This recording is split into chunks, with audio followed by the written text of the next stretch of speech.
amém? Queria que os irmãos abrissem a Bíblia no livro de Gênesis capítulo 6, versículo 5, amém? Glória a Deus. Gênesis capítulo 6, versículo 5.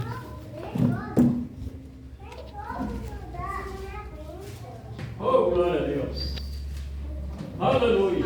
Aleluia, Pai. Sei que é um texto muito conhecido, meus irmãos, mas quando o irmão estava citando sobre Ló, falando sobre a oportunidade que Deus dá para as pessoas, esse texto ficou em meu coração para poder passar para a igreja também, que os irmãos meditassem esse texto.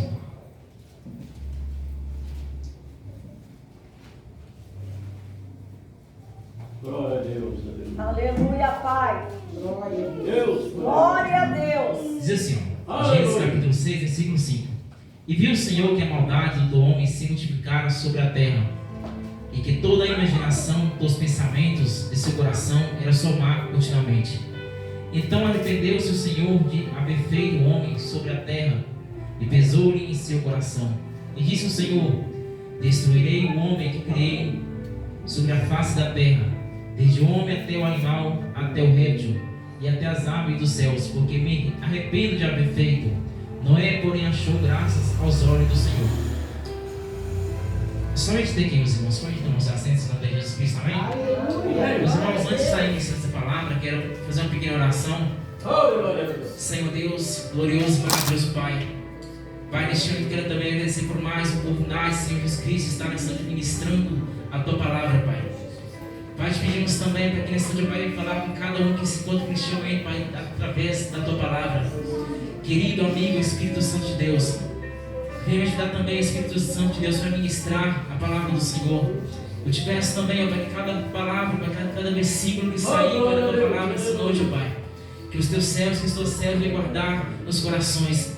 Eu te peço também, Senhor Jesus Cristo, Pai, fica conosco, Pai, assim, até o momento que nós estamos, Pai, indo para nosso lar, Senhor Pai. Eu te peço, eu louvo e agradeço em nome do Senhor e Salvador Jesus Cristo. Amém, igreja? Amém. Meus irmãos, todos nós conhecemos esse texto, mas um texto que nos mostra uma realidade. O próprio Jesus Cristo, no Evangelho de Mateus, capítulo 24, ele também vai citar um exemplo, como também seria os dias atuais que nós estamos vivendo. Assim também vai ser também como foi no livro de Gênesis capítulo 6, nos mostrar desde quando Deus fez o primeiro homem chamado Adão. A Bíblia nos mostra que Deus fez esse homem, colocou ele no jardim, mas pela desobediência dele, do homem, ele caiu. Desde o momento, pela desobediência, que entrou o pecado na face da terra. Esse pecado foi se multiplicando cada vez mais. Mas a Bíblia nos ensina, no livro de Gênesis capítulo 6, quando nós lemos essa noite, que após essa maldade, o pecado multiplicar sobre a face da terra, a Bíblia nos conta que a maldade foi tão grande que Deus, que chegou até ao Senhor, que arrependeu Deus de ter feito tudo que havia na face da terra. Deus arrependeu de ter feito os animais que estavam na face da terra. Deus arrependeu de ter feito o homem. Mas a Bíblia nos ensina que quando Deus pensou em destruir tudo, havia um certo homem justo que estava diante de Deus. O que eu quero passar essa noite para os irmãos, que sempre antes de Deus enviar o juízo para a face da terra, Ele primeiramente livra aqueles que estão fielmente a Ele. Um exemplo disso, a Bíblia nos ensina que antes de Deus destruir Sodoma e Gomorra, Ele livrou primeiramente Ló. Ele, antes de destruir o povo que estava sobre a face da terra, primeiramente Ele guardou Noé. Então eu começo a entrar no texto que nos mostra que após Deus querer destruir toda a humanidade que estava ali, a Bíblia nos ensina que Deus viu um certo homem justo, reto e temente a Deus, que ali estava, chamava Noé. A Bíblia nos ensina que antes de Deus enviar o dilúvio sobre a face da terra, Deus falou assim: Noé, constrói uma arca para você e sua família. A Bíblia nos ensina que lá em 2 Pedro, no capítulo 2, que a Bíblia nos ensina para nós olharmos para Noé, pregoeiro da justiça, que anunciou o dilúvio. Noé pregou, a Bíblia nos ensina, alguns falam que Noé pregou há cerca de 120 anos. Como é que uma pessoa pregar 120 anos Lá em 2 Pedro, a Bíblia nos ensina também que somente 8 almas entraram na arca. Quem foi esses 8 almas? Sem Cã e Jafé, os 3 filhos de Noé, e as 3 mulheres de cada um dos filhos dele, Noé e a sua esposa. 120 anos de pregação para somente 8 pessoas entrar na arca. De modo assim também a Bíblia nos ensina, assim também vai ser a vida de Jesus Cristo para buscar o teu povo. Porque geralmente, meus irmãos, quando tem trabalho de evangelismo, durante o céu estão ministrando a palavra do Senhor, eu começo a observar os olhares das pessoas. Alguns começam a rir da palavra do Senhor, mas quando eu começo a observar ali, eu começo a lembrar dos versículos na Bíblia que nos ensina que assim como Noé também pregou cerca de 120 anos, primeiramente, antes de eu destruir aquele povo, Deus falou assim: Noé, prega para aquelas pessoas que vai vir um dilúvio sobre a face da terra. Porque, meus irmãos, eu começo a imaginar Noé ali pregando, falando que vai vir um juízo sobre a face da terra, as pessoas começando a zombar de Noé, porque naquele tempo, como não chovia, as pessoas falam assim: por que Noé está construindo uma arca se nem chuva vai vir sobre a face da terra? Meus irmãos, mas a Bíblia nos ensina que Noé primeiramente ouviu a voz do Senhor. Quando Deus falou assim: Noé, constrói a arca, Noé não ligou para que os povos estavam pensando dele em construir a arca, porque a missão de Noé era ouvir a voz do Senhor para construir aquela que enviariam um dilúvio sobre a face da terra. O segredo, meus irmãos, que nós entendemos também, quando nós observamos para Noé, a Bíblia nos ensina, nós temos que entendermos também que o segredo é apenas anunciar a mensagem genuína. A mensagem também que Jesus Cristo ele vai voltar para buscar um povo que está no centro da vontade dele. Porque Noé era um homem reto que andava diante de Deus. Assim também temos que sermos cada um de nós andando diante de Deus. Porque a Bíblia nos ensina que Enoque andou com Deus e Deus levou para si. A Bíblia nos ensina também, queridos amados irmãos, que após Noé anunciando cerca de 120 anos, e ninguém que ouviu aquela mensagem, todos ouviram aquela mensagem ali, não quis entrar na arca, até o ponto que Deus falou assim: Noé, entra tu e tua família na arca, porque eu enviarei o dilúvio. Eu quero passar para a igreja essa noite que Noé, meus irmãos, ele fez a vontade de Deus. Noé, ele pregou a palavra, ele anunciou sobre o juízo que haveria sobre a face da terra.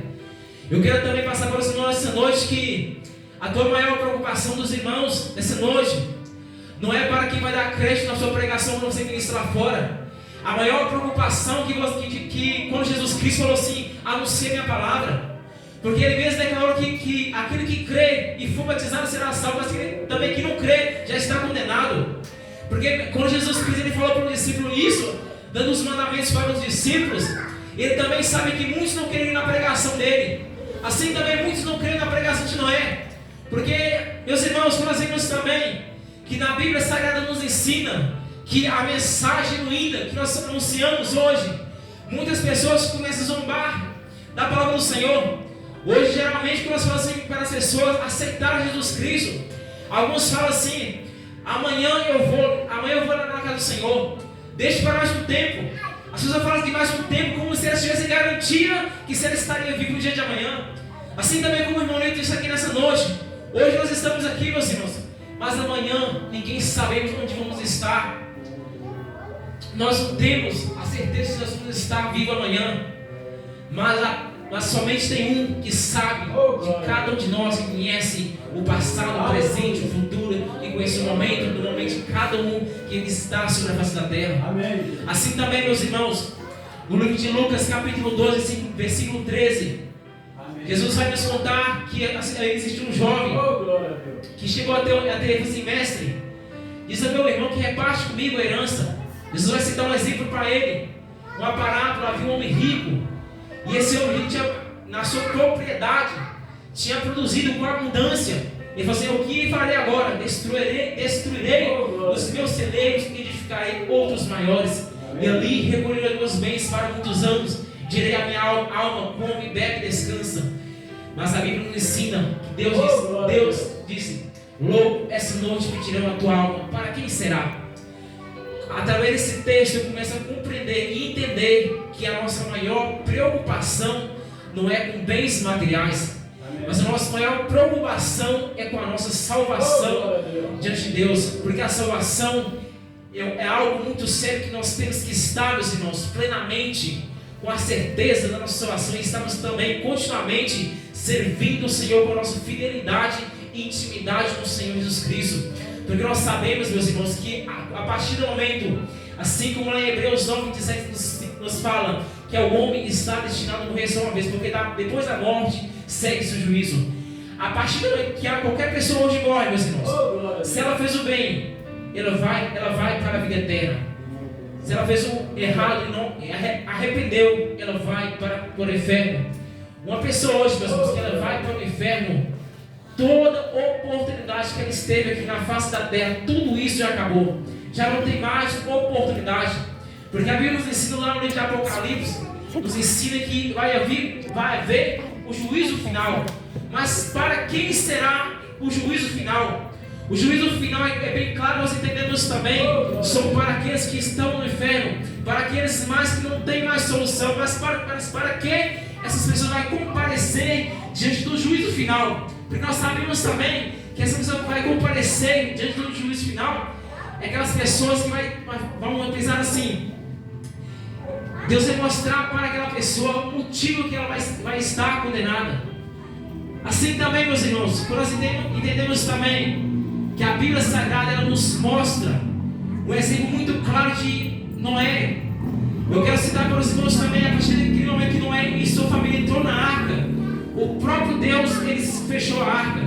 Porque a Bíblia nos ensina também, lá em Lucas capítulo, se não me falha, Lucas capítulo 12, e quando o pai de família cerrar a porta e começar de fora a bater: Senhor, Senhor, abre-nos a porta. A Bíblia nos ensina também que ele vai dizer: em verdade vos digo que não vos conheço. Eu comecei a imaginar também, a partir daquele momento, que o povo que estava ali, vendo de luz sobre a face da terra, eles começando a bater na arca, pedindo também para poder entrar na arca. Mas a partir daquele momento, meus irmãos, que o próprio Deus selou aquela arca, fechou aquela arca, já não tinha mais esperança. Porque Deus, ele é um Deus justo, é um Deus plenamente justo, porque primeiramente, Deus não enviou aquele dilúvio sem primeiramente anunciar, usar o profeta dele para anunciar sobre o juízo que haveria sobre a face da terra. Assim também é na volta de Jesus Cristo. Jesus Cristo jamais vai vir para negociar um povo sem primeiramente usar os servos dele para anunciar que ele também está voltando. Porque quando a partir do momento que a igreja for arrebatada e já não vai haver mais cristão aqui na face da terra, alguns vão se perguntar assim: mas por que eu perdi essa oportunidade? Porque muitos, meus irmãos, hoje eles querem, muitos hoje perdem a oportunidade, porque nós sabemos que o nosso Deus é um Deus justo, é um Deus que dá a oportunidade todos os dias, porque o nosso Deus ele é misericordioso, mas ele também é justo. Porque, meus irmãos, a Bíblia nos ensina que após aquele povo, aquela família de Noé entrar na arca, a porta vai se fechar. Assim também, quando a igreja for arrebatada, não haverá mais pessoas, não tem mais como arrepender. O povo pode até arrepender, mas não há mais solução. Somente, meus irmãos, somente a Bíblia nos ensina oportunidade enquanto a folha de vida. A oportunidade que Deus nos dá para as pessoas que estão lá fora enquanto a folha de vida. Porque a partir do que uma pessoa cai no chão, já perdeu a oportunidade. Porque hoje, meus irmãos, nós sabemos também que pessoas hoje morrem, muitas pessoas hoje morrem em acidente, sem a única oportunidade de pedir Deus perdão pelos pecados. Porque é a única coisa, meus irmãos, que o nosso Deus quer das pessoas é arrependimento. Porque arrependimento nós sabemos também que uma pessoa que ela se arrepende, ela está mostrando para Deus que ela já não quer mais viver naquelas práticas que ela vivia. Uma pessoa que ela arrepende dos seus pecados, dos seus erros, ela sabe que quando ela está em Jesus Cristo, ela sabe plenamente que está, quando caminhando com Jesus Cristo, ela sabe que aquelas práticas que ela fazia antes era uma prática que estava errada diante de Deus. Porque se ela, naquele momento ela morresse naquele pecado, ela já não tinha mais solução para a vida dela, ela já não tinha mais oportunidade para pedir Deus perdão. Mas a Bíblia nos ensina também, meus irmãos, que o nosso Deus é um Deus misericordioso. O nosso Deus também é um Deus que Ele oferece salvação para as pessoas arrependerem dos maus caminhos, oportunidade também para as pessoas voltar para os caminhos dele, porque somente Jesus Cristo Ele pode oferecer a salvação gratuita. Mas como é servir a Jesus Cristo? Servir Jesus Cristo, meus irmãos, nós temos assim também como os discípulos de Jesus Cristo. Eles começaram a seguir a Jesus Cristo. A Bíblia nos ensina que chegou um até ele, Senhor, eu seguirei ao Senhor aonde você for. Mas Jesus falou assim: a raposa tem seus covis, as aves do céu têm seu ninho, mas o filho do homem não tem onde reclinar a sua cabeça. Jesus está ensinando para os discípulos também que quer seguir Jesus Cristo, você tem que largar algumas coisas. Você quer largar servir Jesus Cristo, você tem também que servir aí com sinceridade e honestidade e fidelidade a Ele. Porque, meus irmãos, quando nós sabemos que hoje, quando nós pregamos, anunciamos a palavra do Senhor, mesmo que muitos não dêem crédito na sua pregação, e eu por muito tempo comecei a meditar, falei: Senhor, mas por que muitas pessoas, algumas pessoas não dêem crédito na sua pregação? Mas com o tempo, meus irmãos, começamos a amadurecer, entendemos também, porque quando nós lemos no livro do profeta Ezequiel, quando Deus falou assim: Ezequiel, se quando vieres o juízo sobre a face da terra, e se você não avisar o ímpio que o juízo virá, o sangue dele eu requerei das suas mãos. Mas se você avisar e o ímpio não der crédito à sua pregação, você está livre desse sangue. Porque, meus irmãos, porque hoje nós jamais podemos forçar uma pessoa a servir ao Senhor. Hoje jamais nós podemos forçar uma pessoa a aceitar a Jesus Cristo.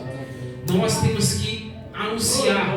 Porque somente uma pessoa, meus irmãos, somente nós conhecemos uma pessoa que ela pode convencer a pessoa do pecado e do juízo. Mas quem é essa pessoa? É o Espírito Santo de Deus que convence a pessoa. Porque a pessoa, meus irmãos, quando ela... Eu a lembro quando...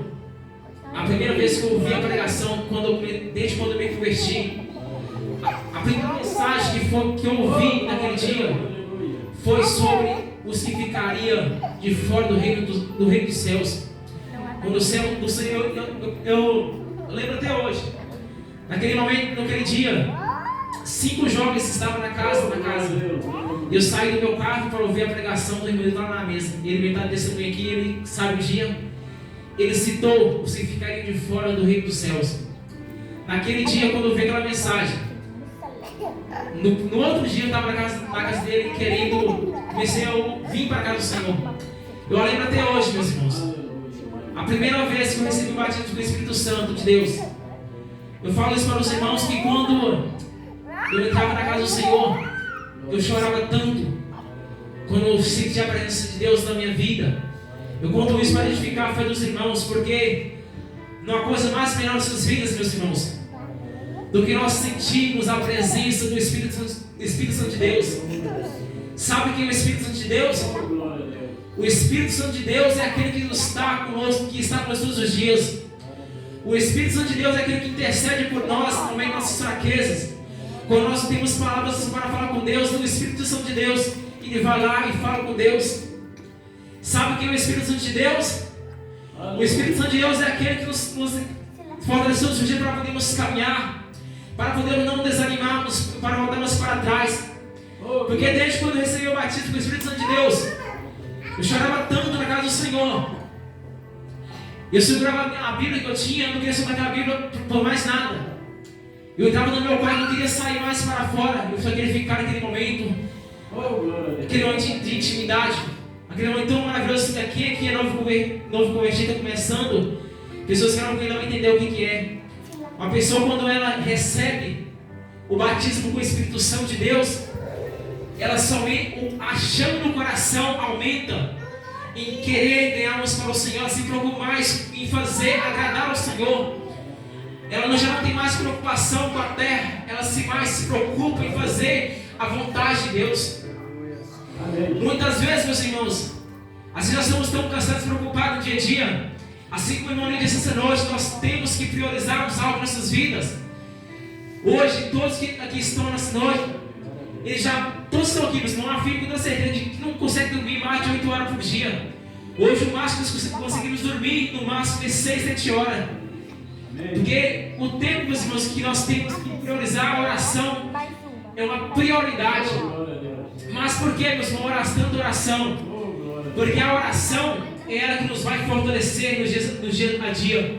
Porque quanto mais oração nós buscamos ao Senhor, a presença de Deus, quanto mais Deus vai nos capacitando, vai nos moldando, nos ensinando, vai nos lapidando. Porque assim também nós entendemos também que primeiramente o servo do Senhor tem que ser moldado, tem que ser preparado pelo Senhor. Porque nós entendemos também que o trabalhar de Deus, muitas vezes nós não entendemos trabalhar de Deus em nossas vidas. Porque muitas vezes tem situações, tem provações. Hoje eu ouvi uma mensagem tão maravilhosa que nos ensina que o verdadeiro obreiro é aquele, nós reconhecemos também que é aquele que está diante de provação. Você tem um exemplo? Quando tem uma dificuldade, você fala assim, das 6 horas da noite, você fala assim, eu não vou para a igreja porque é muito luta. Mas quando das 6h15, você está lá, coloca um terno, coloca uma roupa, tem que ir para a igreja do Senhor. É ali que você mostra quem você realmente é, a sua verdadeira identidade de Deus. Porque é assim que a Bíblia nos ensina. Eu queria falar para os irmãos também nessa noite que a maior preocupação que nós temos que preocupar, meus irmãos, é nós sabermos que a obra do Senhor está sendo anunciada, que o Evangelho ainda está sendo pregado. Porque não há como nós mais pararmos de anunciar, porque nós fazemos a vontade de Deus, ou Ele vai cobrar de nós. Porque como assim Deus cobra do servo dele? Porque Jonas fugiu da presença do Senhor, e quando Jonas não pregou a mensagem em Nínive, Deus não deixou Jonas quieto. Porque Jonas tinha uma missão, mas ele fugiu do chamado. Mas enquanto ele não foi até Nínive, enquanto ele passou 3 dias e 3 anos no ventre daquele grande peixe, é aí que ele começou a pregar a mensagem em Nínive. A mensagem, meus irmãos, que nós temos que anunciar é um verdadeiro evangelho simples, humilde, com sinceridade e humildade. Porque o que muda as pessoas, meus irmãos, a palavra do Senhor, ela bem clara nos afirma dizendo que a palavra dele é uma palavra viva e eficaz, uma palavra que transforma a vida. A palavra de Deus, ela bem clara nos afirma dizendo que nós temos que anunciar a mensagem do Senhor. Amém? Eu queria finalizar essa oportunidade com oração. Eu queria que todos os irmãos colocassem de pé com Jesus Cristo. Também quero estar orando pela vida.